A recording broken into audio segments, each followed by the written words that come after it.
மகாபாரதம் ஆதிபர்வம் பிரிவு 1. ஓம். மிக உயர்ந்த ஆண் பரம்பொருள்களான நாராயணனையும் நரனையும் வணங்கி மேலும் தேவி சரஸ்வதியையும் துதித்து ஜெய என்னும் சொல் உச்சரிக்கப்படுக. லோமஹர்ஷனரின் மகனும் சௌதி என அழைக்கப்படும் உக்ரஸ்ரவனும் புராணங்களில் நன்கு தேர்ந்தவனாய் பணிவுடன் தலை வணங்கி ஒருநாள் நைமிசாரண்ய வனத்தில் குலபதி என அழைக்கப்படும் சவுனகரால் நடத்தப்பட்ட 12 ஆண்டு சத்திரயாகத்தில் கலந்து கொண்டிருந்த கடுமையான விரதங்களைக் கொண்ட மகா முனிவர்கள் இளைப்பாரி அமர்ந்திருந்த இடத்தை அணுகினான். அந்த துறவிகள் அவன் சொல்லவிருக்கும் அற்புதமான கதைகளை கேட்க விரும்பி நைமிசாரண்ய வனவாசிகளின் அந்த தனிமையான ஆசிரமத்திற்கு வந்திருந்த அவனை நோக்கி உடனே உரையாடத் தொடங்கினர். அந்த புனிதர்கள் அளித்த உரிய மரியாதையை பெற்ற பின் சௌதி இரு கரங்களையும் கூப்பி அனைத்து முனிவர்களையும் வணங்கி அவர்களது தவ வாழ்வின் முன்னேற்றத்தை பற்றி விசாரித்தான். பின்னர் முனிவர்கள் அனைவரும் மீண்டும் அமர்ந்ததும் லோமஹர்ஷனரின் மகன் தனக்காக அளிக்கப்பட்ட ஆசனத்தில் பணிவுடன் அமர்ந்தான். அவன் சௌகரியமாக அமர்ந்து களைப்பிலிருந்து மீண்டுள்ளதை கண்ட ஒரு ரிஷி உரையாடலை தொடங்கி அவனை நோக்கி இவ்வாறு கேட்டார். ஓ தாமரை போன்ற கண்களையுடைய சௌதி, நீ எங்கிருந்து வருகிறாய்? எங்கு காலம் கழித்தாய்? நான் கேட்கின்றேன், அதை விரிவாக கூறுக. வாக்குத் திறமையில் பூரணனான சௌதி இவ்வாறு கேட்கப்பட்டபோது தியானத்தில் ஈடுபட்டிருந்த அந்த பெரும் முனிவர் சபையின் நடுவே அவர்களது வாழ்க்கை முறைக்கு ஏற்ற சொற்களால் முழுமையானவும் முறையானவும் பதிலை அளித்தான். சௌதி கூறினார், மகரிஷி கிருஷ்ண துவைபாயனர் இயற்றிய மகாபாரதத்தில் உள்ள பல்வேறு புனிதமும் அற்புதமுமான கதைகளை நான் கேட்டேன். அந்த கதைகள் அனைத்தையும் உயர்ந்த ஆன்மீகத்துடன் விளங்கிய அரச ரிஷி ஜனமேஜயன் நடத்திய சர்ப்பயாகத்தில் பரீட்சித்தின் மகனான அந்த அரசகுமாரனின் முன்னிலையில் வைசம்பாயனரால் முழுமையாக உரைக்கப்பட்டதை கேட்டறிந்தேன். பின்னர் பல புனித தீர்த்தங்களையும் புனித தலங்களையும் சுற்றி வந்தேன். அதன்பின் இரு பிறப்புடையோர் த்விஜர்கள் மிகுந்த புனிதத்துடன் போற்றும் சமந்த பஞ்சகம் என அழைக்கப்படும் தேசத்திற்குச் சென்றேன். அங்கு முன்னொரு காலத்தில் குருவம்சத்தாருக்கும் பாண்டு வம்சத்தாருக்கும் இடையே மகா போர் நடைபெற்றது. நாட்டின் அனைத்து தலைசிறந்த அரசர்களும் இரு தரப்பிலும் அணிவகுத்து நின்றனர். அங்கிருந்து உங்களை தரிசிக்க ஆவலுடன் இப்போது உங்கள் முன்னிலையில் வந்துள்ளேன். ஓ மதிப்பிற்குரிய முனிவர்களே, நீங்கள் அனைவரும் எனக்கு பிரம்மனுக்கு ஒப்பானவர்கள். சூரிய அக்னியின் பிரகாசத்துடன் இந்த யாகஸ்தலத்தில் ஒளிர்கின்ற மிகவும் பாக்கியசாலிகளே. மௌன தியானங்களை நிறைவு செய்து புனித அக்னியை போஷித்து எந்த கவலையும் இன்றி அமர்ந்திருக்கும் ஓ த்விஜங்களே, நான் எதை உங்களுக்கு உரைக்க வேண்டும்? தர்மத்தையும் உலக நலனையும் போதிக்கும் புராணங்களில் தொகுக்கப்பட்ட புனித கதைகளையா, அல்லது மனிதர்களுள் சிறந்த புனித முனிவர்களும் புகழ்மிக்க அரசர்களும் செய்த மகத்தான செயல்களையா? ரிஷி பதிலளித்தார். மகாரிஷி துவைபாயனர் முதலில் பிரசித்தி செய்த இந்த புராணம் தேவர்களாலும் பிரம்ம ரிஷிகளாலும் கேட்கப்பட்ட பின் மிகுந்த மதிப்பை பெற்றது. உள்ள அனைத்து கதைகளிலும் இதுவே மிகச்சிறந்த வரலாறாக விளங்குகிறது. சொற்றொடர்களிலும் பிரிவுகளிலும் பல்வேறு வகைகளை கொண்டது. நுட்பமான அர்த்தங்களை தார்க்கீகமாக ஒன்றிணைத்தது. வேதங்களிலிருந்து சாரத்தை எடுத்தெடுக்கப்பட்ட புனிதமான ஒரு மாபெரும் படைப்பு இது. அழகிய மொழியில் ஏற்றப்பட்ட இந்த நூல் மற்ற நூல்களின் பொருள்களையும் தன்னுள் அடக்கிக் கொண்டுள்ளது. மற்ற சாஸ்திரங்களால் விளக்கப்படுவதுடன் 4 வேதங்களின் முழு கருத்தையும் தன்னுள் உள்ளடக்கியுள்ளது. அதனால் அற்புதமான வியாசரால் இயற்றப்பட்ட பாரதம் எனவும் அழைக்கப்படும் அந்த புனித வரலாற்றை நாங்கள் கேட்க ஆவலாக இருக்கிறோம். தீமையின் அச்சத்தை நீக்கும் அந்த காவியத்தை துவைபாயனரின் நேரடி வழிகாட்டுதலின் கீழ் ராஜா ஜனமேஜயன் நடத்திய சர்ப்ப யாகத்தில் ரிஷி வைசம்பாயனர் மகிழ்ச்சியுடன் உரைத்தது போலவே நீ எங்களுக்கு சொல்லுக. அதற்கு சௌதி கூறினார், பலர் காணிக்கைகள் செலுத்தும் அனைவராலும் வழிபடப்படும் ஆதியாய் விளங்கும் ஈசானனை வணங்கி, அழிவற்ற உண்மை பரம்பொருளான பிரம்மனை வணங்கி, அவன் காணத்தக்கவனும் காணாதவனுமாகவும் நித்தியனாகவும் இருக்கின்றான். இல்லாதவனும் உள்ளவனுமாகவும் உள்ளதிலும் இல்லாததிலும் வேறுபட்டவனாகவும் உயர்ந்ததும் தாழ்ந்ததுமான அனைத்தின் படைப்பாளியாகவும் பழமையான உயர்ந்த அழிவற்ற பரம்பொருளாகவும் கருணையும் கருணையின் மூலமுமான விஷ்ணுவாகவும் மிகவும் தூயவனும் மாசற்றவனுமாகவும் இந்திரங்களின் ஆட்சியாளனும் அசையும் அசையாத அனைத்துக்கும் வழிகாட்டியாகவும் விளங்கும் ஹரியையும் வணங்கி அற்புதமான செயல்களை செய்த புகழ்பெற்ற முனிவர் வியாசரின் புனிதமான கருத்துக்களை நான் இப்போது அறிவிக்கிறேன். உலகிலுள்ள அனைத்தும் தக்க கால வரிசையில் தொடர்ந்து தோன்றும். இவ்வாறு தொடக்கமுமின்றி முடிவுமின்றி அனைத்தையும் அழிக்கக் காரணமான இந்தச் சக்கரம் உலகில் என்றென்றும் சுழன்று கொண்டே இருக்கிறது. தேவர்களின் தலைமுறை சுருக்கமாக கூறின் 33,333 ஆகும். திவ் என்னும் தேவனின் புதல்வர்கள் பிருகத்பானு, சக்ஷுஸ், ஆத்மா, விபாவசு, சவிதா, ரிச்சிகன், அர்க்கன், பானு, அசவாகன் மற்றும் ரவி. இவர்களில் பழங்கால விவஸ்வான்களில் மஹ்யா இளையவனாக இருந்தான். அவனுக்கு தேவவிரதன் என்ற மகன் பிறந்தான். தேவவிரதனுக்கு ஸ்வரதன் என்ற மகன் இருந்தான். அவனுக்கோ தசஜ்யோதி, சதஜ்யோதி மற்றும் சஹஸ்ரஜ்யோதி என்ற 3 மகன்கள் இருந்தனர். அவர்களில் ஒவ்வொருவரும் ஏராளமான சந்ததிகளை பெற்றனர். புகழ்பெற்ற தசஜ்யோதி 10,000 சந்ததிகளை பெற்றான். சதஜ்யோதி அவனின் எண்ணிக்கையை 10 மடங்காக பெற்றான். சஹஸ்ரஜ்யோதி சதஜ்யோதியின் சந்ததிகளை விட 10 மடங்கு அதிகமானவர்களை பெற்றான். இவர்களிடமிருந்தே குருவம்சம், யாது வம்சம், யயாதி மற்றும் இக்ஷ்வாக்கு வம்சங்கள், மேலும் அனைத்து ராஜரிஷிகளும் தோன்றினர். இவ்வாறு எண்ணற்ற தலைமுறைகள் உருவாயின. உயிரினங்களும் மிகுந்தளவில் தோன்றின. அவர்களுக்கான வாழ்விடங்களும் மிகப் பெருகின. 3 பகுதிகளைக் கொண்ட மர்மமான ஞானம், வேதங்கள், யோகம், விஞ்ஞானம், தர்மம், அர்த்தம், காமம், இவைகளைப் பற்றிய பல்வேறு நூல்கள், மனிதர்களின் நடத்தைக்கான விதிமுறைகள், பல்வேறு ஸ்ருதிகளுடன் கூடிய வரலாறுகளும் உபதேசங்களும், இவை அனைத்தையும் ரிஷி வியாசர் தரிசித்து இந்த நூலில் எடுத்துக்காட்டாக ஒழுங்குடன் தொகுத்துள்ளார். இந்த மாபெரும் ஞானத் தொகுதியை ரிஷி வியாசர் விரிவான வடிவிலும் சுருக்க வடிவிலும் உலகிற்கு வழங்கினார். உலகிலுள்ள அறிஞர்கள் விரிவான வடிவையும் சுருக்க வடிவையும் இரண்டையும் உடையவர்களாக இருக்க விரும்புகின்றனர். சிலர் பாரதத்தை ஆரம்ப மந்திரமான ஆஹ்வானத்துடன் மங்களச் சொல்லுடன் படிக்கிறார்கள். சிலர் ஆஸ்தீகன் கதையிலிருந்து, சிலர் உபரிசாரன் கதையிலிருந்து, சில பிராமணர்கள் முழு நூலையும் ஆராய்ந்து படிக்கிறார்கள். அறிஞர்கள் இந்த காவியத்தின் மீது விளக்க உரைகள் எழுதுவதன் மூலம் தங்களது பலவிதமான அறிவை வெளிப்படுத்துகின்றனர். சிலர் இதன் பொருளை விளக்குவதில் வல்லவர்கள், சிலர் இதன் உள்ளடக்கத்தை மனதில் தக்க வைத்துக் கொள்வதில் வல்லவர்கள். சத்தியவதியின் புதல்வன் தவமும் தியானமும் மூலம் நித்தியமான வேதத்தை ஆராய்ந்து உணர்ந்து அதன்பின் இந்த புனிதமான வரலாற்றை கூட்டியமைத்தான். கடுமையான விரதங்களை மேற்கொண்ட மிகுந்த பாண்டித்யம் கொண்ட பிராமரிஷியான பராசரரின் புதல்வன் மகத்தான துவைபாயன வியாசர் இந்த மாபெரும் கதையை முழுமையாக நிறைவு செய்த பின் இதனை எவ்வாறு தன் சீடர்களுக்கு போதிக்கலாம் என்று சிந்திக்கத் தொடங்கினார். அப்போது 6 குணங்களையும் உடையவனும் உலகின் குருவுமான பிரம்மா ரிஷி துவைபாயனரின் மனக்கவலை அறிந்து அந்த மகரிஷியை மகிழ்விக்கவும் மக்களுக்கு நன்மை செய்யவும் தாமே நேரில் வியாசர் இருந்த இடத்திற்கு சென்றார். அனைத்து முனிவர்களாலும் சூழப்பட்டிருந்த வியாசர் அவரை கண்டதும் வியப்புற்றார். 2 கரங்களையும் கூப்பி நின்று வணங்கி அமர்வதற்கான ஆசனத்தை அரங்கேற்றச் செய்தார்.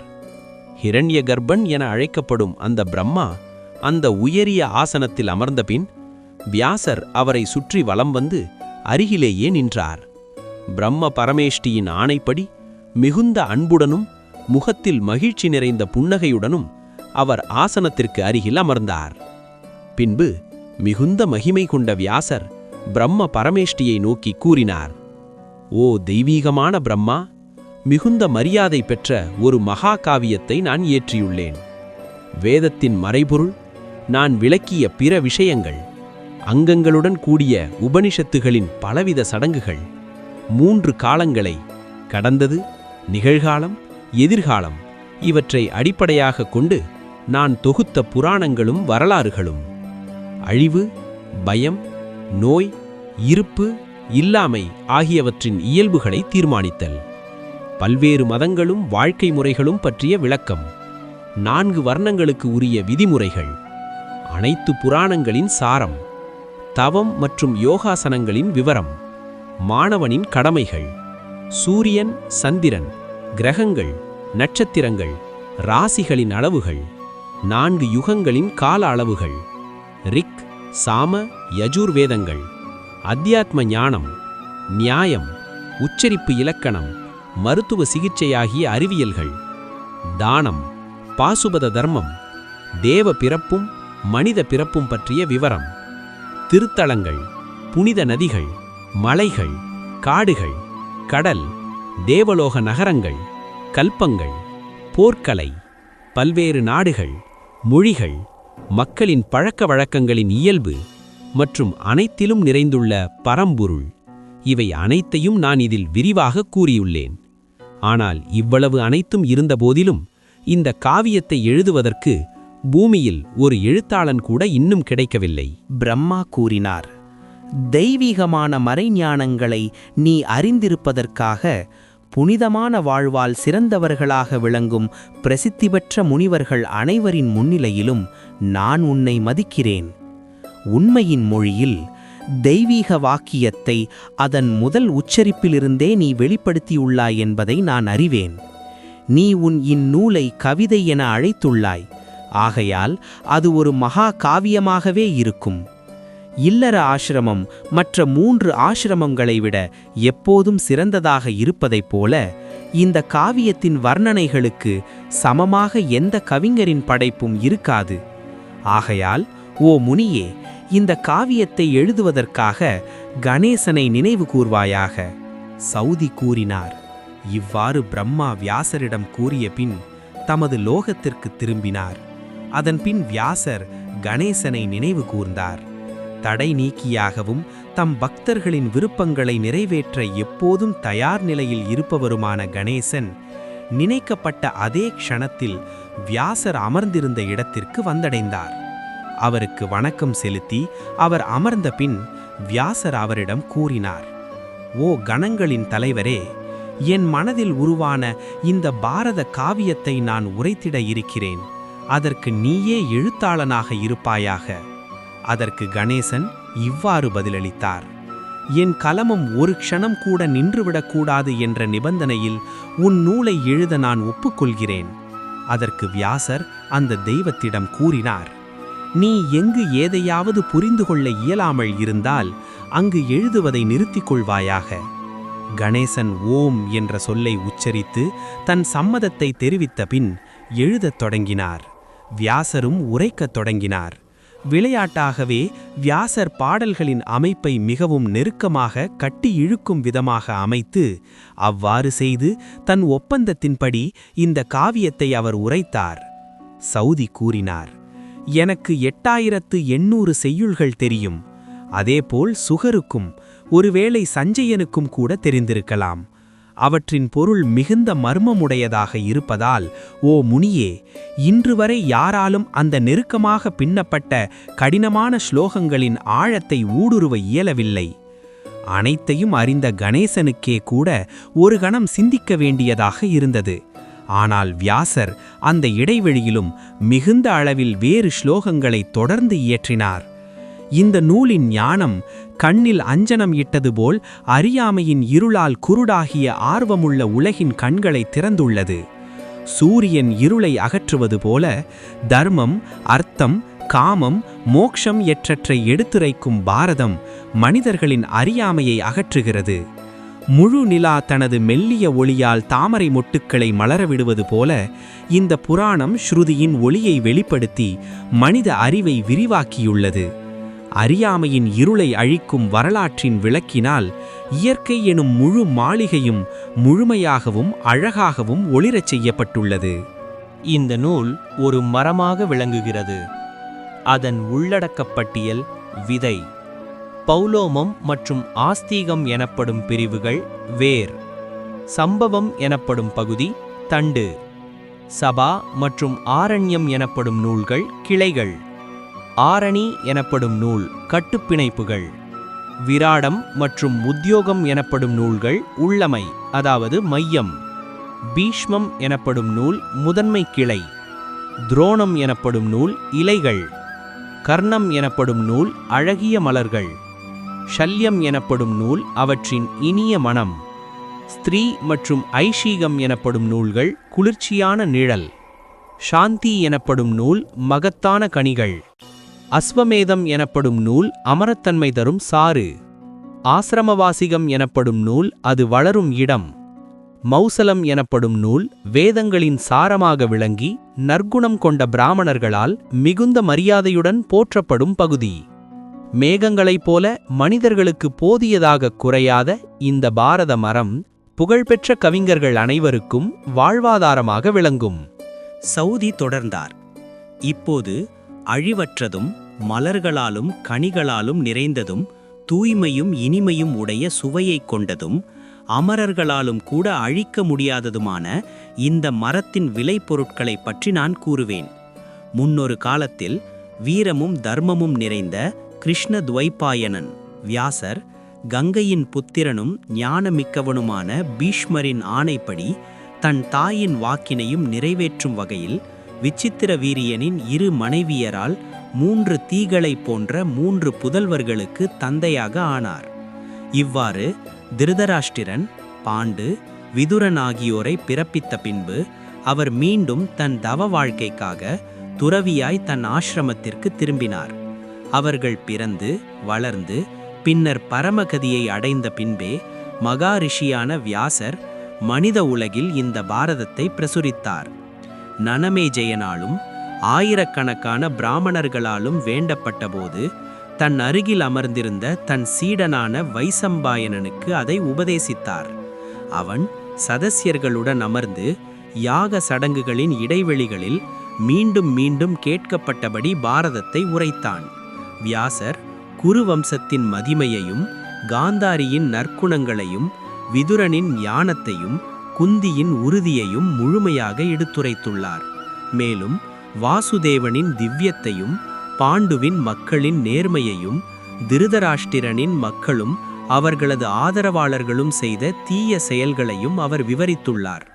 உபகதைகளை கழித்தால் பாரதத்தை வியாசர் முதலில் 24,000 ஸ்லோகங்களாக தொகுத்தார். அதையே அறிஞர்கள் பாரதம் என அழைக்கின்றனர்.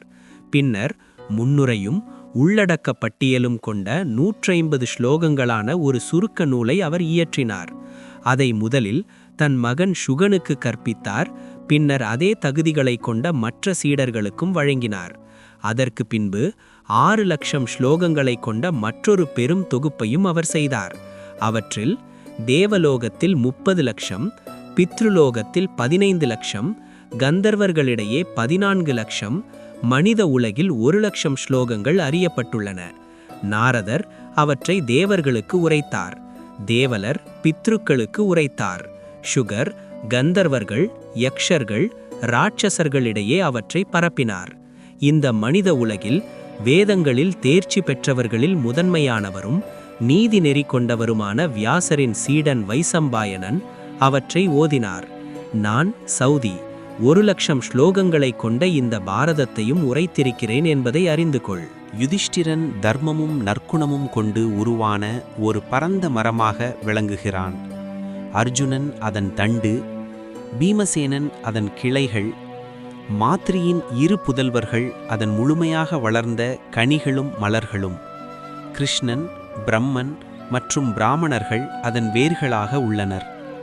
பாண்டு தன் ஞானத்தாலும் வீரத்தாலும் பல நாடுகளை வென்று அடக்கி முனிகளுடன் சேர்ந்து ஒரு காட்டில் வேட்டைக்காரனாய் வாசம் செய்தான். அங்கு தன் துணையுடன் இணைந்திருந்த ஒரு மானை கொன்றதனால் அவனுக்கே மிகுந்த துயரத்தை ஏற்படுத்தி கொண்டான். அந்த சம்பவம் அவன் வம்சத்து அரசகுமாரர்கள் தங்கள் வாழ்நாளெல்லாம் நடத்தை பற்றி எச்சரிக்கையாக இருக்க வேண்டிய ஒரு பாடமாக அமைந்தது. தர்ம விதிகள் நிறைவேற வேண்டுமென்று எண்ணிய அவர்களின் தாய்மார்கள் தங்கள் தழுவுகளுக்கு மாற்றாக தர்மன், வாயு, சக்கரன் அதாவது இந்திரன் மற்றும் இரட்டைய தெய்வங்களான அஸ்வினி தேவர்களை ஏற்றுக்கொண்டனர். அவர்களால் பிறந்த புதல்வர்கள் இரு தாய்மார்களின் பராமரிப்பில் துறவிகளுடன் கூடி புனித வனங்களும் தர்மநிஷ்டர்களின் ஆசிரமங்களும் சூழ்ந்த இடங்களில் வளர்ந்தனர். பின்னர் முடிகளை முடிச்சாக கட்டி பிரம்மச்சாரிகளின் ஆடை அணிந்து மாணவர்களாய் வந்த அந்த குமாரர்களை ரிஷிகள் திருதராஷ்டிரனும் அவன் மக்களும் இருக்கும் இடத்திற்கு கொண்டு வந்தனர். இவர்கள் எங்கள் சீடர்கள் என்று முனிகள் கூறினர். இவர்கள் உங்கள் மக்களும் உங்கள் சகோதரர்களும் உங்கள் நண்பர்களுமாவார்கள். இவர்கள் பாண்டவர்கள். இவ்வாறு கூறியவுடன் அந்த முனிகள் மறைந்தனர். பாண்டுவின் மக்களாக அவர்கள் அறிமுகப்படுத்தப்பட்டதைக் கண்ட கௌரவர்கள் முன்னிலையில் நகரின் சிறப்புமிக்க குடிமக்கள் அளவிலாத மகிழ்ச்சியுடன் கோஷமிட்டனர். ஆனால் சிலர் இவர்கள் பாண்டுவின் மக்கள் அல்ல என்றனர். மற்ற சிலர் அவர் இறந்து பலகாலம் ஆகிவிட்டதே, அப்படியிருக்க இவர்கள் எப்படி அவனுடைய சந்ததியாக முடியும் என்று வினவினர். ஆயினும் எங்கிருந்தும் குரல்கள் எழுந்தன. எல்லா விதத்திலும் இவர்கள் வரவேற்கத்தக்கவர்கள். தெய்வ அருளால் பாண்டுவின் வம்சத்தை இன்று நாம் காண்கிறோம். அவர்களுக்கு வரவேற்பு அறிவிக்கப்படட்டும். இந்த கோஷங்கள் அடங்கியதும் காணப்படாத தெய்வங்களின் கைத்தட்டல்கள் ஆகாயத்தின் எல்லா திசைகளிலும் முழங்கின. மணம்மிக்க மலர்களின் மழை பொழிந்தது. சங்கு முழக்கமும் மத்தளம் முழங்களும் கேட்டன. இவ்வாறான அதிசயங்கள் இளம் அரச குமாரர்கள் வந்தபோது நிகழ்ந்தன. அந்த சந்தர்ப்பத்தில் மக்களின் மகிழ்ச்சியை வெளிப்படுத்திய ஆரவாரம் ஆகாயத்தையே எட்டும் அளவுக்கு மிகுந்தது. வேதங்களையும் பல்வேறு சாஸ்திரங்களையும் முழுமையாக கற்றபின் பாண்டவர்கள் அங்கேயே எல்லோராலும் மதிக்கப்படுவோராகவும் எவரிடமிருந்தும் அச்சமின்றியும் வாழ்ந்தனர். யுதிஷ்டிரனின் தூய்மையால் முக்கியமானவர்கள் மகிழ்ந்தனர். அர்ஜுனனின் வீரத்தால், குந்தி தன் மூத்தோருக்கு காட்டிய அடக்கத்தால், நகுலன் சகதேவன் ஆகிய இரட்டையர்களின் பணிவால் மக்கள் அனைவரும் அவர்களின் வீரத்தன்மை மிக்க நற்குணங்களில் மகிழ்ச்சியடைந்தனர். சில காலத்திற்கு பிறகு பல அரசர்களின் பெருந்திரளின் நடுவே நடைபெற்ற சுயம்வரத்தில் மிகவும் கடினமான வில்லிய திறன் செயல் ஒன்றை செய்து அர்ஜுனன் கன்னியான கிருஷ்ணையை, திரௌபதியை வெற்றிகரமாக பெற்றான். அந்த நேரத்திலிருந்து உலகிலுள்ள அனைத்து வில்லாளர்களிடையிலும் அவன் மிகுந்த மதிப்பை பெற்றான். போர்க்களங்களில் கூட எதிரிகளுக்கு சூரியனைப் போலவே நோக்க முடியாதவனாக இருந்தான். அருகிலிருந்த அனைத்து அரசர்களையும் மற்றும் முக்கியமான பழங்குடிகளையும் வென்று அடக்கி தன் மூத்த சகோதரன் அரசனாகிய யுதிஷ்டிரன் ராஜசூய யாகத்தை நடத்துவதற்கு தேவையான அனைத்தையும் அவன் நிறைவேற்றினான். வாசுதேவனின் ஞானமிக்க ஆலோசனைகளாலும் பீமசேனன் மற்றும் அர்ஜுனனின் வீரத்தாலும் மகத நாட்டின் அரசனான ஜராசந்தனையும் அகந்தை கொண்ட சேதிய அரசனான சிசுபாலனையும் கொன்று யுதிஷ்டிரன் மிகுந்த அன்னதானங்களும் யாகப் பொருட்களும் நிறைந்த அதீத புண்ணிய பலன்களை அளிக்கும் மகத்தான ராஜசூய யாகத்தை நடத்தும் உரிமையை பெற்றான். அந்த யாகத்திற்கு துரியோதனனும் வந்தான். அங்கு எங்கும் சிதறிக்கிடந்த பாண்டவர்களின் அபார செல்வத்தை பார்த்தபோது மாணிக்கங்களும் முத்துக்களும் தங்கமும் பசுக்கள், யானைகள், குதிரைகள் போன்ற அளவில்லா செல்வங்களும் நுட்பமான துணிகளும் ஆடைகளும் மேலாடைகளும் மதிப்புமிக்க போர்வைகளும் மிருதுவான தோலால் செய்யப்பட்ட கம்பளங்களும் அவன் பொறாமையால் நிரம்பி மிகுந்த அதிருப்தி அடைந்தான். மேலும் மாயனால் வானுலக மண்டபம் போல அழகாக அமைக்கப்பட்ட சபா மண்டபத்தை பார்த்தபோது அவன் கோபத்தால் தீப்பற்றினான். அந்த மாளிகையில் இருந்த கட்டிட மாயைகளால் குழம்பி சில இடங்களில் தவறாக நடந்து வாசுதேவனின் முன்னிலையில் தாழ்ந்த பிறப்புடையவனைப் போல பீமசேனனால் பரிகசிக்கப்பட்டான். பின்னர் பல்வேறு இன்பப் பொருட்களையும் மதிப்புமிக்க செல்வங்களையும் அனுபவித்துக் கொண்டிருந்த போதும் திருதராஷ்டிரனின் மகன் உடல் மெலிந்து வாடி நிறம் மங்கிக் கொண்டிருக்கிறான் என்று அவருக்கு அறிவிக்கப்பட்டது. இதனை அறிந்த திருதராஷ்டிரன் சில காலத்திற்கு பிறகு மகன் மீதான அன்பால் பாண்டவர்களுடன் சூதாட அவன் சம்மதம் அளித்தான். இந்த செய்தியை அறிந்த வாசுதேவன் மிகுந்த கோபம் கொண்டான். ஆனால் மனம் திருப்தி அடையாதிருந்தாலும் இந்த தகராறுகளை தடுக்க எந்த நடவடிக்கையும் எடுக்கவில்லை. சூதாட்டத்தையும் அதிலிருந்து தோன்றிய பயங்கரமான நியாயமற்ற செயல்களையும் அவன் கவனிக்காமல் விட்டான். விதுரன், பீஷ்மசேனர், துரோணாச்சாரியார், சரத்வானின் மகன் கிருபர் ஆகியோரின் எதிர்ப்பையும் பொருட்படுத்தாமல் திருதராஷ்டிரன் சத்திரியர்கள் ஒருவரையொருவர் கொன்றொழிக்கும் பயங்கரமான போரை நடத்தச் செய்தான். பின்னர் பாண்டவர்களின் வெற்றி செய்தியை கேட்ட துரியோதனன், கர்ணன், சகுனி ஆகியோரின் தீர்மானங்களை நினைவு கூர்ந்த திருதராஷ்டிரன் சிறிது நேரம் சிந்தித்து சஞ்சயனை நோக்கி பின்வரும் வார்த்தைகளை பேசத் தொடங்கினான். திருதராஷ்டிரன் கூறினான், சஞ்சயா, இப்போது நான் கூறவிருப்பதையெல்லாம் கவனமாக கேள். என்னை அவமதிப்பதாக நீ நடந்து கொள்ளக்கூடாது. நீ சாஸ்திரங்களில் நன்கு தேர்ந்தவன், அறிவும் ஞானமும் உடையவன். எனக்கு எப்போதும் போர் மீது விருப்பம் இருந்ததில்லை. என் குலம் அழிவதைக் காணவும் நான் ஒருபோதும் மகிழ்ந்ததில்லை. என் சொந்த மக்களுக்கும் பாண்டுவின் மக்களுக்கும் நான் எந்த வேறுபாடும் செய்ததில்லை. ஆனால் என் மகன்கள் பிடிவாதமும் தன்னிச்சையும் உடையவர்களாக இருந்து நான் முதிர்ந்தவன் என்பதற்காக என்னை அவமதித்தனர். நான் குருடனாக இருப்பதாலும் என் துயரான நிலை காரணமாகவும் தந்தை அன்பினாலும் அவற்றையெல்லாம் பொறுத்து கொண்டேன். அறிவில்லாத துரியோதனன் நாளுக்கு நாள் மேலும் மேலும் மூடனாகிக் கொண்டிருப்பதை பார்த்தும் அவனை திருத்த இயலாதவனாக நான் மூடனாய் நடந்தேன். பாண்டுவின் வலிமை மிக்க மக்களின் அளவில்லாத செல்வங்களை பார்த்தபோது, சபா மண்டபத்தில் ஏறும்போது என் மகன் தன் அசட்டத்தனத்திற்காக பரிகசிக்கப்பட்டான்.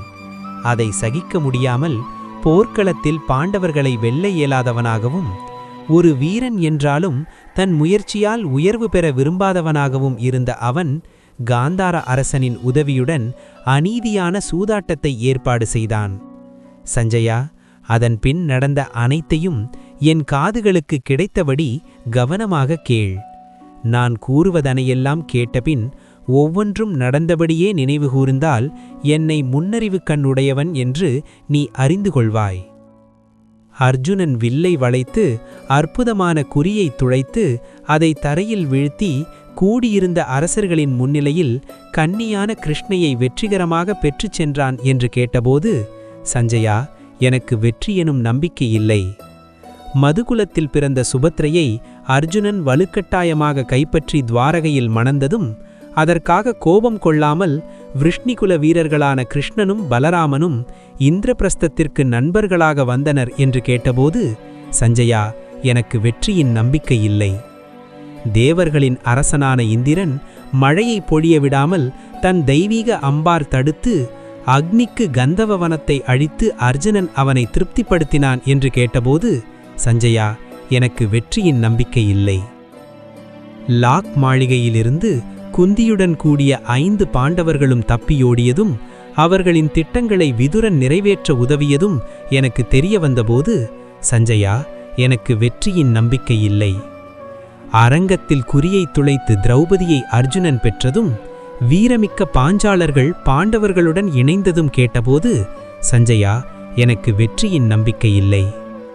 மகத அரசர்களில் தலை சிறந்தவனும் க்ஷத்ரியர்களின் நடுவே தீபம் போல பிரகாசித்தவனுமான ஜராசந்தன் பீமனால் தனிக்கைகளால் கொல்லப்பட்டான் என்று கேட்டபோது, சஞ்சயா, எனக்கு வெற்றியின் நம்பிக்கை இல்லை. பாண்டுவின் மகன்கள் தங்கள் திக்விஜயத்தில் தேசத்தின் தலைசிறந்த அரசர்களை வென்று மகத்தான ராஜசூய யாகத்தை நடத்தியனர் என்று கேட்டபோது, சஞ்சயா, எனக்கு வெற்றியின் நம்பிக்கை இல்லை. அழுகையால் குரல் அடைந்தும் வேதனையால் மனம் உடைந்தும் அசுத்த காலத்தில் ஒரே ஆடையுடன் பாதுகாப்பாளர்கள் இருந்தும் பாதுகாப்பற்றவளாக திரௌபதி சபைக்குள் இழுத்து வரப்பட்டாள் என்று கேட்டபோது, சஞ்சயா, எனக்கு வெற்றியின் நம்பிக்கை இல்லை.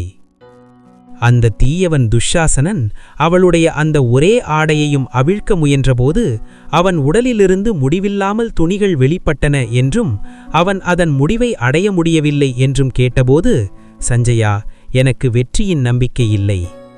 சூதாட்டத்தில் சௌபலனால் தோற்கடிக்கப்பட்ட அரசாட்சியை இழந்த யுதிஷ்டிரனை அவனுடைய அசாதாரண வீரத்துடன் கூடிய சகோதரர்கள் என்றும் விட்டுவிடவில்லை என்று கேட்டபோது, சஞ்சயா, எனக்கு வெற்றியின் நம்பிக்கை இல்லை. துன்பத்தால் அழுதபடியே தங்கள் மூத்த சகோதரனை பின்தொடர்ந்து காட்டுக்குச் சென்ற அறநெறியுடைய பாண்டவர்கள் அவனுடைய துயரங்களை தணிக்க பல்வேறு வழிகளில் தங்களை அர்ப்பணித்தனர் என்று கேட்டபோது, சஞ்சயா, எனக்கு வெற்றியின் நம்பிக்கை இல்லை. திருதராஷ்டிரன் தொடர்ந்தான், யுதிஷ்டிரனை தொடர்ந்து வனவாசத்திற்கு ஸ்நாதகர்களும் பிச்சையால் வாழும் உயர்ந்த மனப்பான்மை கொண்ட பிராமணர்களும் சென்றனர் என்று கேட்டபோது, சஞ்சயா, எனக்கு வெற்றியின் நம்பிக்கை இல்லை. வேடனின் வேஷத்தில் வந்த 3 கண்களுடைய தேவர்களின் தேவனான திரியம்பகனை, சிவனை போரில் மகிழ்வித்த அர்ஜுனன் அவரிடமிருந்து பாசுபதம் எனும் மகத்தான ஆயுதத்தை பெற்றான் என்று கேட்டபோது, சஞ்சயா, எனக்கு வெற்றியின் நம்பிக்கை இல்லை. நீதிமானும் புகழ் பெற்றவனுமான அர்ஜுனன் வானுலகத்திற்குச் சென்று இந்திரனிடமிருந்து தெய்வீக ஆயுதங்களை பெற்றான் என்று கேட்டபோது, சஞ்சயா, எனக்கு வெற்றியின் நம்பிக்கை இல்லை.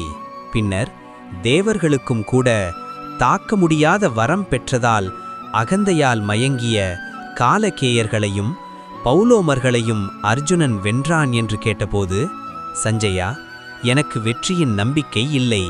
அசுரர்களை அழிக்க இந்திரலோகத்திற்குச் சென்று பகைவர்களை தண்டிக்கும் அர்ஜுனன் அங்கிருந்து வெற்றியுடன் திரும்பினான் என்று கேட்டபோது, சஞ்சயா, எனக்கு வெற்றியின் நம்பிக்கை இல்லை. வைக்கிரவணனின் துணையுடன் பீமனும் பிரிதையின் மற்ற மகன்களும் மனிதர்களுக்கு சென்றடைய முடியாத தேசத்தை அடைந்தனர் என்று கேட்டபோது, சஞ்சயா, எனக்கு வெற்றியின் நம்பிக்கை இல்லை. கோஷ யாத்திரையின் போது கர்ணனின் ஆலோசனையின்படி நடந்த என் மகன்கள் கந்தர்வர்களால் சிறைபிடிக்கப்பட்டு பின்னர் அர்ஜுனனால் விடுவிக்கப்பட்டனர் என்று கேட்டபோது, சஞ்சயா, எனக்கு வெற்றியின் நம்பிக்கை இல்லை. யக்ஷன் வடிவில் வந்த தர்மதேவன் யுதிஷ்டிரனிடம் பல கேள்விகளை எழுப்பினான் என்று கேட்டபோது, சஞ்சயா, எனக்கு வெற்றியின் நம்பிக்கை இல்லை. திரௌபதியுடன் விராட நாட்டில் வேஷம் பூண்டு வாழ்ந்த பாண்டவர்களை என் மகன்கள் கண்டறிய தவறினர் என்று கேட்டபோது, சஞ்சயா, எனக்கு வெற்றியின் நம்பிக்கை இல்லை. விராட நாட்டில் இருந்தபோது ஒரே ரதத்தில் நின்ற அர்ஜுனன் என் தரப்பின் முக்கிய வீரர்களை அனைவரையும் வென்றான் என்று கேட்டபோது, சஞ்சயா, எனக்கு வெற்றியின் நம்பிக்கை இல்லை. ஒரே பாதத்தால் முழு உலகையும் அளந்த மதுகுலத்தில் பிறந்த வாசுதேவன் கிருஷ்ணன் பாண்டவர்களின் நலனில் முழுமையாக ஈடுபட்டிருந்தான் என்று கேட்டபோது, சஞ்சயா, எனக்கு வெற்றியின் நம்பிக்கை இல்லை. மத்ச அரசன் தன் நல்லொழுக்கம் கொண்ட மகள் உத்தராவை அர்ஜுனனுக்கு கொடுத்ததும் அர்ஜுனன் அவளை தன் மகனுக்காக ஏற்றுக்கொண்டதும் கேட்டபோது, சஞ்சயா, எனக்கு வெற்றியின் நம்பிக்கை இல்லை. சூதாட்டத்தில் தோற்கடிக்கப்பட்டு செல்வத்தை இழந்து நாட்டை விட்டு வெளியேற்றப்பட்டு உறவுகளிலிருந்து பிரிந்திருந்தும் யுதிஷ்டிரன் 7 அக்ஷௌஹினி படைகளை சேர்த்தான் என்று கேட்டபோது, சஞ்சயா, எனக்கு வெற்றியின் நம்பிக்கை இல்லை. நாரதர் கிருஷ்ணனும் அர்ஜுனனும் நரன் நாராயணன் எனவும் பிரம்மலோகத்தில் அவர்களை ஒன்றாகக் கண்டதாகவும் அறிவித்தார் என்று கேட்டபோது, சஞ்சயா, எனக்கு வெற்றியின் நம்பிக்கை இல்லை. மனிதகுல நலனுக்காக சமாதானம் ஏற்படுத்த விரும்பிய கிருஷ்ணன் கௌரவர்களிடம் சென்று தன் நோக்கத்தை நிறைவேற்ற முடியாமல் திரும்பினான் என்று கேட்டபோது, சஞ்சயா, எனக்கு வெற்றியின் நம்பிக்கை இல்லை. கர்ணனும் துரியோதனனும் கிருஷ்ணனை சிறையில் அடைக்க முடிவு செய்தபோது அவன் தன்னுள் முழு பிரபஞ்சத்தையும் வெளிப்படுத்தினான் என்று கேட்டபோது, சஞ்சயா, எனக்கு வெற்றியின் நம்பிக்கை இல்லை. பிரிதை குந்தி துயரத்தில் நின்றபடி அவனது ரதத்தின் அருகில் நின்றபோது கிருஷ்ணன் அவளுக்கு ஆறுதல் அளித்தான் என்று கேட்டபோது, சஞ்சயா, எனக்கு வெற்றியின் நம்பிக்கை இல்லை. வாசுதேவனும் சாந்தனுவின் மகன் பீஷ்மனும் பாண்டவர்களின் ஆலோசகர்களாக இருந்ததும் பரத்வாஜரின் மகன் துரோணர் அவர்களுக்கு ஆசீர்வாதம் அளித்ததும் கேட்டபோது, சஞ்சயா, எனக்கு வெற்றியின் நம்பிக்கை இல்லை. பீஷ்மன் போரிலிருக்கும் வரை நான் போரிடமாட்டேன் என்று கர்ணன் கூறி படையை விட்டு விலகிச் சென்றான் என்று கேட்டபோது, சஞ்சயா, எனக்கு வெற்றியின் நம்பிக்கை இல்லை. வாசுதேவனும் அர்ஜுனனும் அளவிட முடியாத வல்லமை கொண்ட காண்டீவ வில்லும் இந்த 3ம் ஒன்றாக இணைந்தன என்று கேட்டபோது, சஞ்சயா, எனக்கு வெற்றியின் நம்பிக்கை இல்லை. ரதத்தில் நின்ற அர்ஜுனன் கருணையால் மனம் தளர்ந்து வீழும் நிலை வந்தபோது கிருஷ்ணன் தன் உடலினுள் அனைத்து உலகங்களையும் காட்டினான் என்று கேட்டபோது, சஞ்சயா, எனக்கு வெற்றியின் நம்பிக்கை இல்லை. பகைவர்களை அழிப்பவனான பீஷ்மன் போர்க்களத்தில் தினமும் 10,000 ரதவீரர்களை கொன்றபோதும் பாண்டவர்களில் ஒருவரையும் கொல்லவில்லை என்று கேட்டபோது, சஞ்சயா, எனக்கு வெற்றியின் நம்பிக்கை இல்லை. கங்கை புத்திரனான நீதிமான் பீஷ்மன் தன் தோல்விக்கான வழியையே போர்க்களத்தில் தானே காட்டி அதை பாண்டவர்கள் மகிழ்ச்சியுடன் நடைமுறைப்படுத்தினர் என்று கேட்டபோது, சஞ்சயா, எனக்கு வெற்றியின் நம்பிக்கை இல்லை. சிகண்டியை தன் ரதத்தின் முன் நிறுத்தி அர்ஜுனன் அளவற்ற வீரமும் அடக்க முடியாத சக்தியும் கொண்ட பீஷ்மனை காயப்படுத்தினான் என்று கேட்டபோது, சஞ்சயா, எனக்கு வெற்றியின் நம்பிக்கை இல்லை. முதிய வீரன் பீஷ்மன் சோமக குலத்தை சிலரே மீதமிருக்கும் அளவிற்கு அழித்துவிட்டு பல காயங்களால் தளர்ந்து அம்புகளாலான படுக்கையில் கிடந்தான் என்று கேட்டபோது, சஞ்சயா, எனக்கு வெற்றியின் நம்பிக்கை இல்லை. திருதராஷ்டிரன் கூறினான்.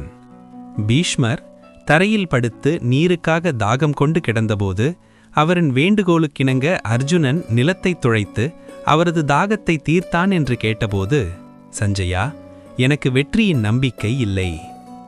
வாயுதேவனும் இந்திரனும் சூரியனும் குந்தியின் மக்களின் வெற்றிக்காக ஒருங்கிணைந்து துணை நின்றனர் என்றும் அபசகுணங்களுடன் கொள்ளைக்கு பழகிய மிருகங்கள் தோன்றி எங்களை அச்சுறுத்தினர் என்றும் கேட்டபோது, சஞ்சயா, எனக்கு வெற்றியின் நம்பிக்கை இல்லை. போர்க்களத்தில் பல்வேறு யுத்த நுட்பங்களை வெளிப்படுத்திய அற்புத வீரன் துரோணர் உயர்ந்த பாண்டவர்களில் ஒருவரையும் கொல்லவில்லை என்று கேட்டபோது, சஞ்சயா, எனக்கு வெற்றியின் நம்பிக்கை இல்லை. அர்ஜுனனை வீழ்த்துவதற்காக நியமிக்கப்பட்ட எங்கள் படையின் மகாரதர்களான சம்சப்தகர்கள் அனைவரும் அர்ஜுனனால் ஒருவனாகவே கொல்லப்பட்டனர் என்று கேட்டபோது, சஞ்சயா, எனக்கு வெற்றியின் நம்பிக்கை இல்லை. மற்ற யாராலும் துளைக்க முடியாததாக பாரத்வாஜரின் மகன் துரோணரால் முழுமையாக பாதுகாக்கப்பட்டிருந்த எங்கள் படை அணிவகுப்பை சுபுத்திரையின் வீரமகன் அபிமன்யு ஒருவனாகவே உடைத்து நுழைந்தான் என்று கேட்டபோது, சஞ்சயா, எனக்கு வெற்றியின் நம்பிக்கை இல்லை.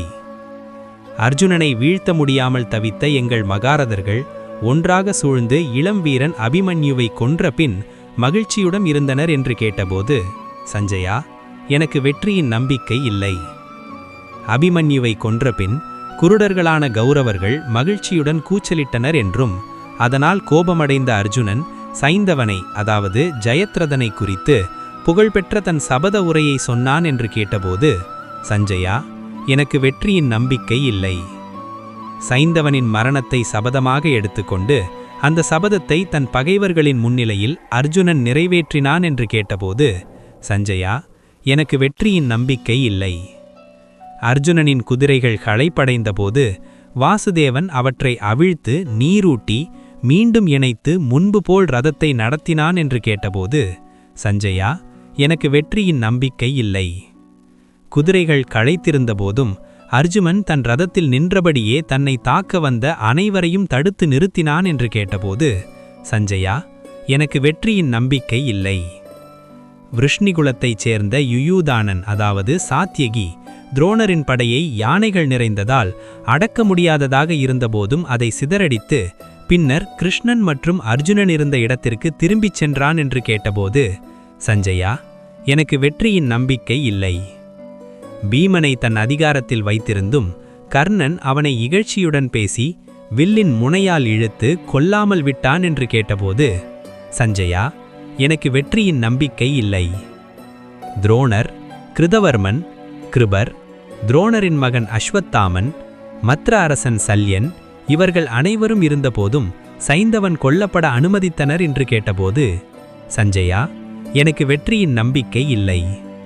இந்திரன் கர்ணனுக்கு கொடுத்த தெய்வீக சக்தியான சக்தி ஆயுதம் மாதவனின் யுக்தியால் அச்சுறுத்தும் முகம் கொண்ட ராட்சசன் கடோத்கஜனின் மீது வீசப்பட்டது என்று கேட்டபோது, சஞ்சயா, எனக்கு வெற்றியின் நம்பிக்கை இல்லை. திருதராஷ்டிரன் கூறினான். கர்ணனும் கடோத்கசனும் மோதிய போரில் அர்ஜுனனை நிச்சயமாகவே கொன்றிருக்கும் சக்தி ஆயுதம் கர்ணனான் கடோத்கசன் மீது வீசப்பட்டது என்று கேட்டபோது, சஞ்சயா, எனக்கு வெற்றியின் நம்பிக்கை இல்லை. போரின் நியமங்களை மீறி தன் ரதத்தில் தனியாக இருந்த மரணத்தை ஏற்றுக்கொண்டிருந்த துரோணரை திருஷ்டத்யும்னன் கொன்றான் என்று கேட்டபோது, சஞ்சயா, எனக்கு வெற்றியின் நம்பிக்கை இல்லை.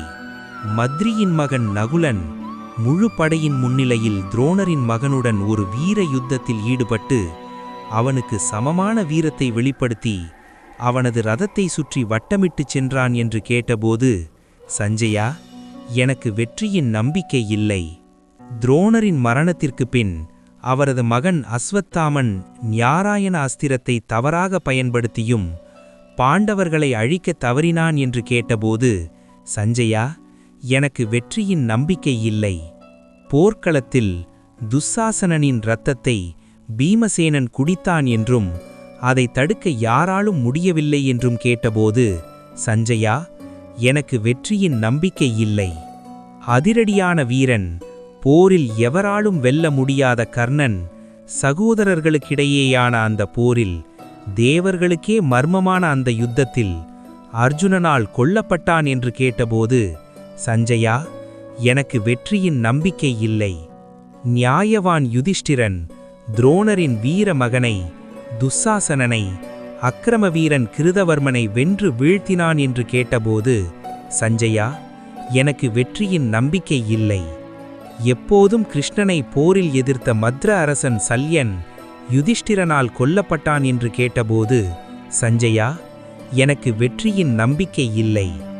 சூதாட்டத்துக்கும் பகைக்கும் வேறான மாயசக்தி கொண்ட துஷ்டன் சுவலன் பாண்டுவின் மகன் சகதேவனால் போரில் கொல்லப்பட்டான் என்று கேட்டபோது, சஞ்சயா, எனக்கு வெற்றியின் நம்பிக்கை இல்லை.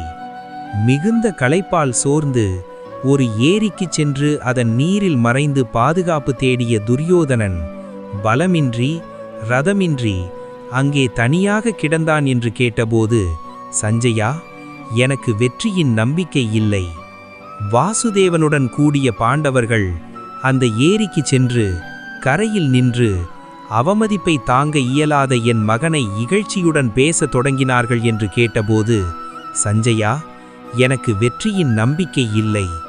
குத்துவாள்களுடன் நடந்த மோதலில் பலவிதமான வட்டவடிவ தாக்குதல் பாதுகாப்பு நுட்பங்களை வெளிப்படுத்திய போதும் கிருஷ்ணனின் ஆலோசனையின்படி நியாயமின்றி அவன் கொல்லப்பட்டான் என்று கேட்டபோது, சஞ்சயா, எனக்கு வெற்றியின் நம்பிக்கை இல்லை.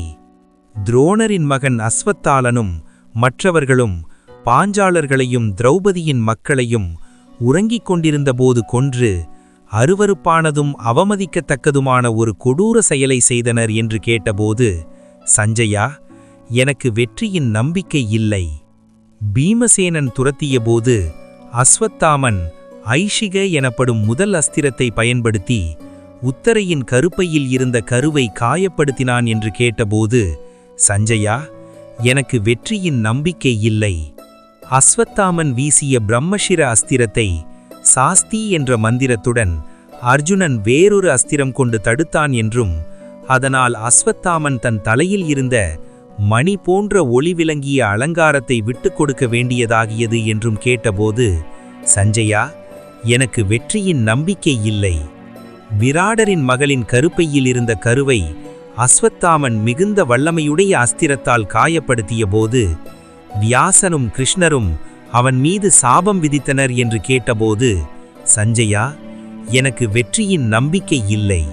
அஹோ, மக்களும் இல்லாமல் பேரக்குழந்தைகளும் இல்லாமல் தந்தை தாயும் சகோதரர்களும் உறவினர்களும் இழந்து காந்தாரி மிகுந்த இரக்கத்திற்குரியவள். பாண்டவர்கள் செய்த காரியம் மிகவும் கடினமானது. அவர்கள் போட்டியாளர்கள் இல்லாமல் தங்கள் அரசாட்சியை மீட்டுள்ளனர்.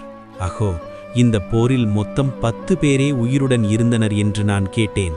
எங்கள் பக்கத்தில் 3, பாண்டவர்கள் 7. அந்த பயங்கரமான யுத்தத்தில் 18 அக்ஷௌஹிணி க்ஷப்ரிய படைகள் அழிந்து போயின. என்னைச் சுற்றிலும் முழுமையான இருள் சூழ்ந்துள்ளது. மயக்கம் என்னை ஆட்கொள்கிறது. என் அறிவுணர்வு விலகுகிறது. ஓ சூதா, என் மனம் குழம்பி அலைகிறது. சௌதி கூறினான். இவ்வாறு தன் விதியை புலம்பிய திருதராஷ்டிரன் மிகுந்த துக்கத்தால் ஆட்கொள்ளப்பட்டு சில நேரம் மயக்கமடைந்தான். பின்னர் சுயநினைவடைந்து சஞ்சயனை நோக்கி இவ்வாறு பேசினான். இவ்வளவு நடந்தபின், ஓ சஞ்சயா, தாமதமின்றி என் உயிரை முடிக்க விரும்புகிறேன். இதை இனி பாதுகாத்து வாழ்வதில் எனக்கு எவ்வித பயனும் இல்லை. சௌதி கூறினான். அப்போது கவல்கணனின் புத்திசாலி மகன் சஞ்சயன் பாம்பு போல நெடுமூச்சு விடும், மீண்டும் மீண்டும் மயங்கும் பூமியின் அரசனாகிய துக்கத்தில் மூழ்கிய அவனை ஆழ்ந்த பொருள் கொண்ட வார்த்தைகளால் இவ்வாறு உரைத்தான். ஓ ராஜா, மிகுந்த வல்லமையுடைய பெரும் மகாரதர்கள் செய்த அற்புதமான செயல்களை நீ கேட்டிருக்கிறாய். அவற்றை வியாசரும் ஞானியான நாரதரும் புகழ்ந்து கூறியுள்ளனர். அவர்கள் பெரும் அரச வம்சங்களில் பிறந்தவர்கள், உயர்ந்த நற்குணங்களால் ஒளிர்ந்தவர்கள், தேவ ஆயுதங்களின் அறிவில் தேர்ந்தவர்கள், இந்த பாரத தேசத்தின் பெருமையின் சின்னங்கள். நியாயத்தின் வழியில் உலகை வென்று பிராமணர்களுக்கு முறையான தானங்களுடன் யாகங்களை செய்து இந்த உலகில் புகழ் பெற்றவர்கள். ஆனால் இறுதியில் காலத்தின் கட்டுப்பாட்டிற்குள் அவர்கள் அனைவரும் சரணடைந்தனர். அத்தகையவர்களே சைவியன், வீரம்மிக்க வெற்றியாளர்களில் சிறந்த ஸ்ருஞ்சயன், சுகோத்திரன், ரந்திதேவன், மிகுந்த புகழ் கொண்ட கக்ஷிவந்தன், வால்கீகன், தமனன், ஷரியாதி, அஜிதன், நளன், பகைவர்களை அழித்த விஸ்வாமித்திரன், மிகுந்த வலிமை கொண்ட அம்பரீஷன், மருத்தன், மனு, இக்ஷ்வாகு, கயன், பரதன், தசரதனின் மகன் ராமன், ஷசவிந்து, பகீரதன், மிகுந்த பாக்கியம் கொண்ட கிருதவீரியன், ஜனமேஜயன், மேலும் தேவர்களே துணையாக யாகங்களை செய்த நல்ல செயல்கள் நிறைந்த யயாதி. அவர்களின் யாக வேதிகைகளாலும் யூபஸ்தம்பங்களாலும் இந்த பூமி மக்கள் வாழும் பகுதிகளிலும் வாழாத பகுதிகளிலும் முழுவதும் குறியிடப்பட்டது. இந்த 24 அரசர்களை பற்றி தன் மக்களை இழந்து மிகுந்த துயரத்தில் ஆழ்ந்திருந்த சைவியனிடம் தேவரிஷியான நாரதர் முன்னொரு காலத்தில் கூறியுள்ளார். காலத்தை அடைந்துள்ளனர்.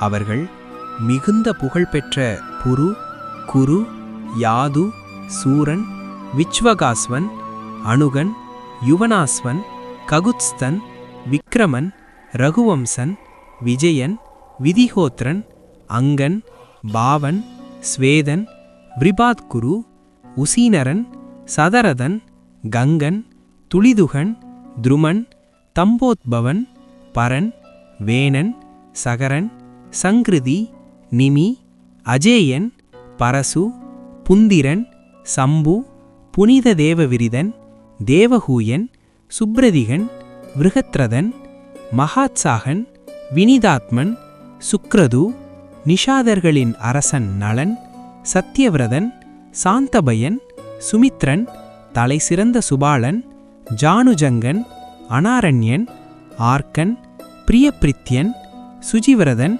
பலபந்து, நிர்மர்த்தன், கேதுஸ்ரிங்கன், பிருகத்பலன், திருஷ்டகேது, பிருகத்கேது, திருப்தகேது, நிராமயன், அபிக்ஷித், சபலன், துர்த்தன், கிருத்பந்து, திரிதேசுதி.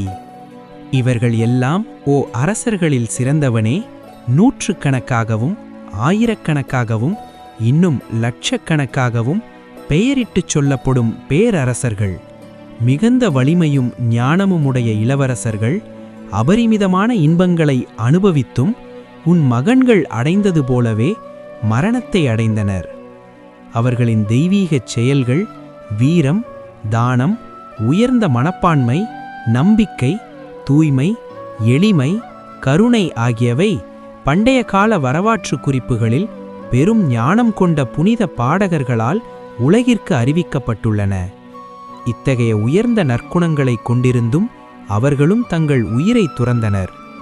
ஆனால் உன் மகன்கள் தீய எண்ணம் கொண்டவர்கள், கோபத்தால் தீவிரமடைந்தவர்கள், பேராசையால் ஆட்கொள்ளப்பட்டவர்கள், மிகவும் தீய சுபாவமுடையவர்கள். ஓ பாரதகுலத்தோனே, நீ சாஸ்திரங்களில் தேர்ந்தவன், புத்திசாலியும் ஞானமும் கொண்டவனும் ஆவாய். சாஸ்திர வழிகாட்டுதலுடன் அறிவு இயங்குபவருக்கு துன்பங்கள் அவர்களை வீழ்த்த முடியாது. ஓ அரசனே, விதியின் மென்மையும் கடுமையும் உனக்கு நன்கு தெரிந்ததே. ஆகையால் உன் பிள்ளைகளின் பாதுகாப்பிற்காக இவ்வாறு அளவில்லா கவலை கொள்வது உனக்கு தகாதது. மேலும் நிகழ வேண்டியதை நினைத்து நீ துயரப்பட வேண்டியதில்லை. ஏனெனில் விதியின் தீர்ப்பை யாருடைய ஞானத்தாலும் மாற்ற இயலும். தெய்வ நியதியால் வகுக்கப்பட்ட பாதையை யாராலும் விட்டு விலக முடியாது. இருப்பும் இல்லாமையும் இன்பமும் துன்பமும் அனைத்திற்கும் மூல காரணம் காலமே. காலம் அனைத்தையும் உருவாக்குகிறது, காலமே அனைத்தையும் அழிக்கிறது. காலம் உயிர்களை எரிக்கிறது, காலமே அந்த தீயையும் அணைக்கிறது. 3 உலகங்களிலுள்ள நல்லதும் கெட்டதுமாகிய அனைத்து நிலைகளுக்கும் காரணம் காலமே. காலம் அனைத்தையும் சுருக்குகிறது, மீண்டும் புதிதாக உருவாக்குகிறது. அனைத்தும் உறங்கும்போது காலம் மட்டும் விழித்திருக்கும். உண்மையில் காலத்தை யாராலும் வெல்ல முடியாது. காலம் எதனாலும் தடைபடாமல் அனைத்தையும் தாண்டி செல்கிறது. கடந்ததும் வரப்போவதும் இப்பொழுது உள்ளதுமாகிய அனைத்தும் காலத்தின் சந்ததியே என்று நீ அறிந்திருக்கிறாய். அதனால் உன் விவேகத்தை இழக்கக்கூடாது. சௌதி கூறினார். இவ்வாறு தன் மகன்களை இழந்த துயரத்தில் மூழ்கியிருந்த அரசன் திருதராட்சிரனுக்கு கவல்கணனின் மகனான சஞ்சயன் ஆறுதல் கூறி அவனது மனதை அமைதியடையச் செய்தான். இந்த நிகழ்வுகளை தன் பொருளாக கொண்டு துவைபாயன வியாசர் ஒரு புனித உபனிஷத்தை இயற்றினார். அது புலமை மிக்க புனித புலவர்களால் அவர்கள் இயற்றிய புராணங்களின் மூலம் உலகிற்கு வெளிப்படுத்தப்பட்டது. பாரதத்தை பயில்வது ஒரு புனித செயல். நம்பிக்கையுடன் அதில் ஒரு பாதி வரியையாவது வாசிப்பவன் தன் பாவங்களை முற்றிலும் நீக்கிக் கொள்கிறான். இதில் தேவர்கள், தேவரிஷிகள், குற்றமற்ற நற்கர்மங்களில் ஈடுபட்ட பிரம்ம ரிஷிகள், அதேபோல் யக்ஷர்கள் மற்றும் மாபெரும் உரகர்கள், அதாவது நாகர்கள் எல்லோரும் குறிப்பிடப்பட்டுள்ளனர். இதில் 6 குணங்களை உடைய நித்தியமான வாசுதேவன் விவரிக்கப்பட்டுள்ளான். அவனே உண்மையானவன், நீதிமானவன், தூயவன், புனிதன், நித்திய பிரம்மம், பரமாத்மா, நிலையான தெய்வீக ஒளி. அவனது தெய்வீக செயல்களை ஞானிகளும் பண்டிதர்களும் புகழ்ந்து பாடுகின்றனர். அவனிடமிருந்தே இல்லாததும் இருப்பதும் இல்லாததும் ஆகிய இந்த பிரபஞ்சம் தோன்றியது. உருவாக்கம், வளர்ச்சி, பிறப்பு, மரணம், மறுபிறவியாகிய அனைத்து விதிகளுடனும். அத்தியாத்மம் என்று அழைக்கப்படுவது 5 பூதங்களின் குணங்களையுடைய இயற்கையை வழிநடத்தும் பரம ஆவி. அதுவும் இதில் விளக்கப்பட்டுள்ளது. மேலும் அவியக்தம் போன்ற பெயர்களுக்கு அப்பாற்பட்ட புருஷன் பற்றியும், துறவிகளில் தலை சிறந்தவர்கள் தியானமும் தவமும் கொண்ட சக்தியால் தங்கள் இதயங்களில் கண்ணாடியில் பிரதிபலிப்பது போல காணும் அந்த பரம்பொருளை பற்றியும் கூறப்பட்டுள்ளது. நம்பிக்கை கொண்டவனும் தர்மத்தில் ஈடுபட்டவனும் நற்குணங்களை பின்பற்றுபவனும் இந்த பகுதியை வாசித்தால் அவன் பாவங்களிலிருந்து விடுபடுவான். இந்த பாரதத்தின் ஆரம்ப பகுதியை ஆரம்பத்தில் இருந்து தொடர்ந்து கேட்பவன் எந்த தடைகளிலும் வீழமாட்டான். காலை மற்றும் மாலை சந்திகளில் இந்த அறிமுக பகுதியின் எந்த ஒரு பகுதியாக இருந்தாலும் பாராயணம் செய்பவன் அந்த நாளிலும் இரவிலும் செய்த பாவங்களில் இருந்து விடுபடுவான். இந்த பகுதி பாரதத்தின் உடல், உண்மையும் அமிதமுமாகும். எப்படி தயிரில் வெண்ணெய் உள்ளதோ, 2 கால்களை உடைய உயிர்களில் பிராமணன் உயர்ந்தவன் போல, வேதங்களில் ஆரண்யகம் உயர்ந்தது போல, மருந்துகளில் அமிர்தம் சிறந்தது போல, நீர்த்தொட்டிகளில் கடல் மேலானது போல, 4 கால் உயிர்களில் பசு உயர்ந்தது போல, அவ்வாறு வரலாறுகளில் பாரதம் உயர்ந்ததாக சொல்லப்படுகிறது. சிராத்த காலத்தில் பிராமணர்களுக்கு இந்த காவியத்தின் ஒரு பகுதியையாவது பாராயணம் செய்ய செய்பவன் தன் முன்னோர்களுக்கு செலுத்தும் அன்னமும் பானமும் அழியாததாக ஆகும். இதிகாசங்களும் புராணங்களும் கொண்டு வேதத்தை விளக்க முடியும்.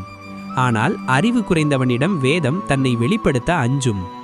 வியாசரின் இந்த வேதத்தை மற்றவர்களுக்கு ஓதுவிக்கும் பண்டிதன் பெரும் பலனடைகிறான். கருவில் உள்ள உயிரை கொன்ற பாவம் போன்ற பெரும் பாவங்களையும் இது அழிக்க வல்லது. இந்த புனிதமான சந்திரவம்ச அத்தியாயத்தை வாசிப்பவன் முழு பாரதத்தை வாசித்ததற்கு சமம்.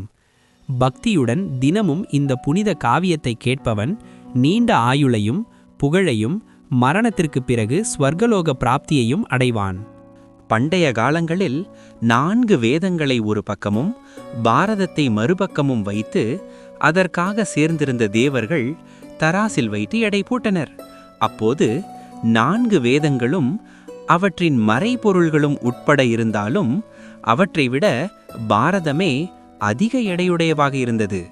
அந்த நாளிலிருந்து உலகத்தில் அது மகாபாரதம், அதாவது மகத்தான பாரதம் என்று அழைக்கப்பட்டது. உள்ளடக்கத்தின் பெருமையாலும் அதன் கருத்துகளின் ஆழத்தாலும் இந்த காவியம் மகாபாரதம் என்ற பெயரால் புகழப்படுகிறது. இதன் உண்மை பொருளை அறிந்தவன் தன் எல்லா பாவங்களிலிருந்தும் விடுதலை பெறுகிறான். தபஸ் தீங்கற்றது, படிப்பு தீங்கற்றது, எல்லா வர்ணங்களுக்கும் வேதங்கள் விதித்துள்ள கட்டளைகள் தீங்கற்றவை. உழைப்பின் மூலம் செல்வம் ஈட்டுவதும் தீங்கற்றதே. ஆனால் இவை அனைத்தும் தவறான முறையில் பயன்படுத்தப்படும்போது அவையே தீமையின் மூலங்களாக மாறுகின்றன.